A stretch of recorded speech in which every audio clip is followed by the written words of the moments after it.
Coach, what is it you say during special teams before kickoffs to the guys about see something, won't get a penalty? See the ball off the tee, no penalties. Has it been pretty consistent? Has it worked over the years for you? Yes, sir, because we always want to make sure that we're alert for any surprise onside, get in a great track to where the ball is being kicked to, and then we never want to get any penalties on special teams, but just continue to emphasize that. It's one of the most critical negatives that you could have on a return unit. That was something last year I thought we did a really nice job on. So we did not have any penalties on our kickoff return, and so that's something we got to continue with in that unit. But it's just a reminder as we take the field. When you start game planning or putting on a game plan, how much of it is honing in on things you feel like you guys do well, and how much of it is maybe weaknesses? Well, I mean, for game one, it's just you have to do what you do well, and that's one of the things that's been nice of having a spring ball, having a full fall camp is we have a much better sense of what and who this team is. Some of it's going to change though. I mean, as you get out there and who's going to show up at a high level whenever the lights are on. I mean, but we try to put ourselves in the best position with the information that we have coming into game one. If there's thoughts or if we feel like we can gain an advantage, through a scheme or maybe something that we've seen on film, great. But in game one, we're playing a new coordinator. There's new personnel. I mean, and most people are going to play to the strengths of what they do rather than just the scheme of what they try to implement. So there's still a lot of unknowns that will show up, and you got to adapt and adjust in the first one. At the beginning of the camp, you talked about kind of finding an identity of this team. Have you kind of figured out what that identity is? This is a team that's willing to work. It's willing to work. It's willing to push. We try to make our guys uncomfortable as often as possible so that they, in the moment when maybe things aren't going, as well as it can for them, that they can respond in the right way. We play with emotion. We play with passion. We're trying to make sure that that's a controlled passion, and part of that is going to wait to see, what they do when the lights come on. But you got to prepare them for that throughout, all the things we can do through 25 practices, and I like what I'm seeing. We're going to have a great week ahead in our preparation, continue to form that identity, but then it's got to show up come Sunday night. How good is that, Miko is, his experience, leadership. He is definitely a calming presence. A guy that I think has grown a lot. Even though he's an older player, has grown a lot since he first got here. And it's fun to see him compete. He loves playing the game. He really embraces the role of being a leader to others, and you always see him trying to talk to the younger players, and that's something that as a coach you love to see, because a lot of guys don't have to do that. Miko was a transfer into this program. Unfortunately, he wasn't able to play the full season last year, but he's definitely invested in the guys and is a true leader of this program. Coach, how impressive you've been with Malik, how advanced he is in terms of route running, adjusting to the ball, just those natural skills. Yeah, I mean, I think Malik has an opportunity to be a special player.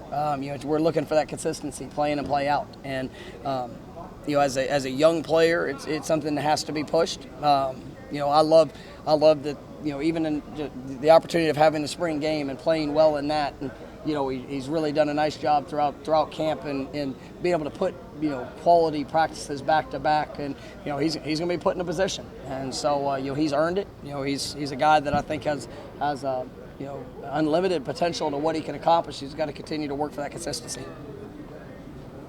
Coach, you have a relationship with Simmons, fan. Can you talk about it from watching the other day at the quarterback club? Can you talk about just the importance that you put in both of you being faces in the community and the town that see just how important it is? I've got a ton of respect for Coach Simmons and the job that he does there at FAMU.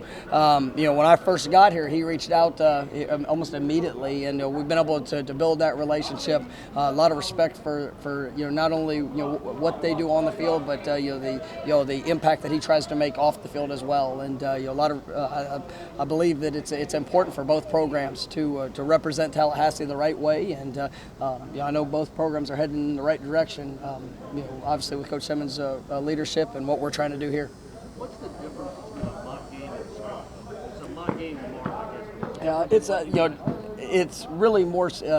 It's lower impact. We're going to go out there. It's going to be controlled. Very controlled tempo, but the intensity of the mental part of it is going to be at an all-time high.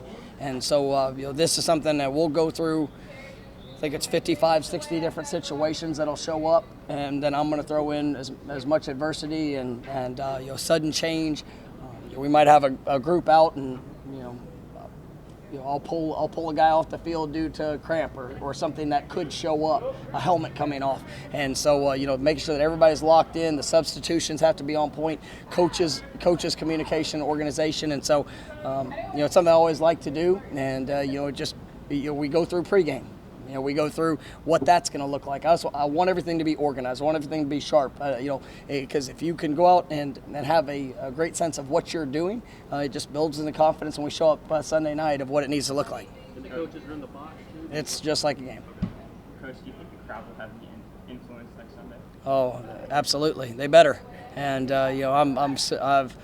to say excited would be probably the biggest understatement of my life for what I'm looking forward to, running out of that tunnel and seeing a packed house here at Doak Campbell. And, our fans have been ready for this. We have been ready for it, and we absolutely need them to make an incredible impact on this game. The changes in the offensive game, especially at the college level, how much pressure is that put on linebackers compared to, you used to think of the guys who would come downhill, and now it seems like there's a lot more responsibility. Yeah, you create space, and that's something that offenses are trying to create it, defenses are trying to restrict it, but being able to try to force guys to play in space at the linebacker position is something that's really changed a lot over the last probably 10 to 12 years. It's funny, I had Coach Andrews out at practice, I guess it was last week, and that was the conversation, talking about the one-back run game of the evolution of that, and just forcing defenses have to spread sideline to sideline, and just some of the challenges that presents. And so it's and that's you look at our defense and what we're trying to get to is just as athletic and as much speed as we can at those positions, and then with the mentality to come downhill and be able to knock people back. And so I like what I'm seeing. We've had a couple position changes. We moved Jadarius Green McKnight to the Will Backer position. He's taking to that. His guy's a runner and a hitter, coupled with Kalen DeLoach, Amari Gaynor, Stephen Dix, DJ Lundy. Those guys. Those guys can play with speed, and so that's something that we have to see and has to show up. How important in your 7-on-7 is it to give the quarterbacks the opportunity to make sure they kind of stay in the pocket and stay committed to looking at things downfield and translate? Well, actually, we kind of mix it both.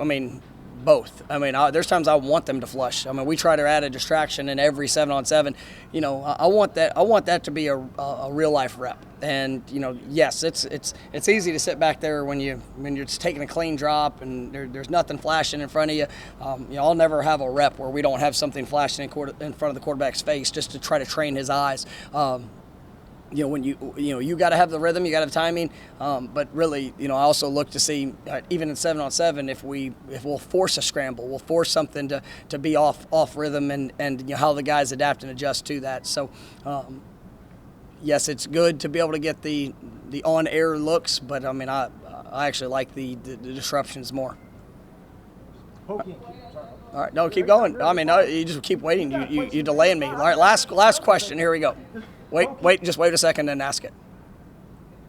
All right. Pokey and Keyshawn, are they giving you what you need leadership-wise, just production-wise right now? Those are two guys that I think really have emerged and stepped up at a high level. Their love for this game, their love for their position, for this university is really at a very high level. And you're seeing them, because they're surrounded by newcomers. That's a reality. And so their investment in other guys in that room and the way that they've been playing has really been impressive. So they're going to have to show up big come game day, but you could see the confidence that both those guys have.